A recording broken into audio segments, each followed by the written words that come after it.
Hello and welcome back to Man vs Film. It's time for another Blu-ray pickup video.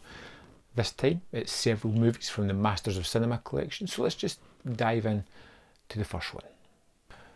King Hu's The Fate of Lee Can. Now this is one movie that primarily has pretty much for the most of it one location. It's within an inn, a tavern, a place where people go for a little bit of food, a little bit of drink, a little bit of entertainment.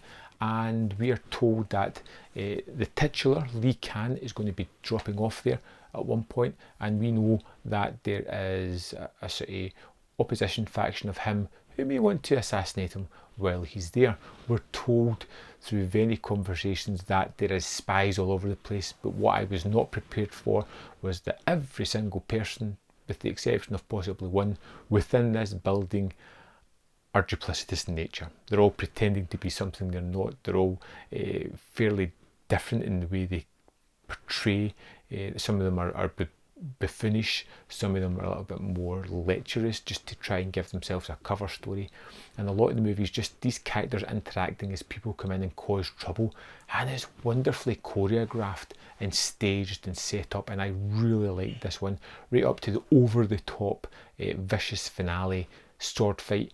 It was terrific, great characters, great production value, wonderfully staged. This was a real treat of a movie. Again, I knew nothing about it before throwing it on. Utterly loved it. Next up from Oliver Stone is Salvador, starring James Woods. And this movie, I said in my review, I don't know if it's up here or not, but this was very much like Fear and Loathing in Las Vegas. Journalist and his buddy travel one place, take drugs, drink, cause havoc, but this is much more serious, much more of a gut punch of a movie. Again, amazingly set up. It was done for like $4.5 million budget, looks about 60 million. It's got all these wonderfully staged scenes, action set pieces. There's moments of just pure depravity and horror where you don't want to look at the screen. You're hoping someone's going to save people from this experience or what's going to happen to them, and it just doesn't happen, and it's probably more true to life that way, but it just shows you like a horrible side of human nature as well. Lots of politics of the time which have changed over time, but nonetheless it's still very impactful. And last, just a quick video, just one more title, and that is Fuller at Fox. Samuel Fuller, 5 films from 1951 to 1957, 6 years, 5 movies, all very different, all extremely wonderful. And this is a set that if you don't have any of these movies, you have to pick this one up. Now, it's got Pick Up in South Street, which is my favourite from this set, possibly my favourite Fuller movie. We've got 40 Guns, which is a great western. Pick Up in South Street is a kind of noirish tale. We've got Fixed Bayonets, which is a war movie. We've got Hell and High Water, which is a Cold War submarine thriller. And you've got House of Bamboo, which is a heist movie set in Japan. It comes with a booklet, and it also has the documentary on it, A Fuller Life.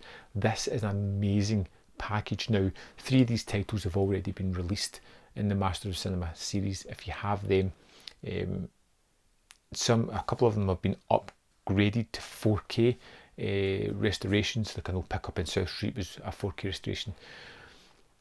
This is an amazing set. These movies are all extremely different. They all have that handprint they all have that fingerprint of Fuller, you know, quick fire dialogue, no fat on it, impactful start, a tale that just unravels some wonderful character work, tense, suspenseful action set pieces, and just, it's one of the most well-rounded box sets I think I've ever purchased, and it's such a strange idea to think of Fuller doing these 5 movies in 6 years that are all vastly different.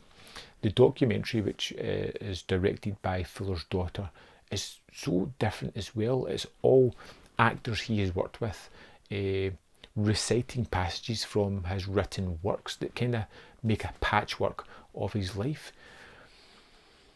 I can't rate this set highly enough. This is wonderful. There should be reviews up or coming for all 5 of these movies because I've watched them all. It's the new me, folks. great. If you're a Samuel Fuller fan, I'd love to know your favourite movie of his in the comment box. Just let me know. Thanks very much, and I'll see you next time.